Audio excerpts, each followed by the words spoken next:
Hey guys, मेरा भी नवीन आप देखें नवीन टेक्निकल जोन। तो गाइस आज हम बात करेंगे Realme GT Neo 3 के बारे में। गाइस आज का हमारा टॉपिक है keyboard sound settings, how to enable and disable keyboard sound. तो गाइस अगर आप अपने फोन में कीबोर्ड साउंड को इनेबल एंड डिसेबल करना चाहते तो गाइस यह वीडियो को आखिरी तक देखिए एंड समझिए। एंड अभी तक आपने हमारे चैनल को सब्सक्राइब नहीं किया है तो प्लीज़ सब्सक्राइब कर लीजिएगा।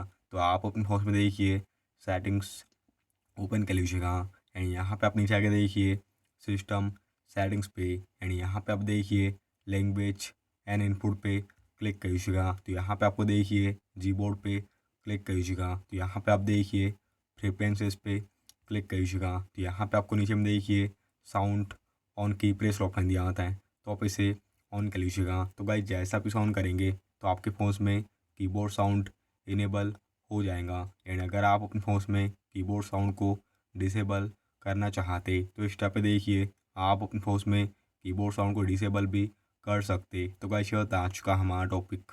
उम्मीद है कि आपको वीडियो पसंद होगी। आज के लिए बस इतना ही। Thank you.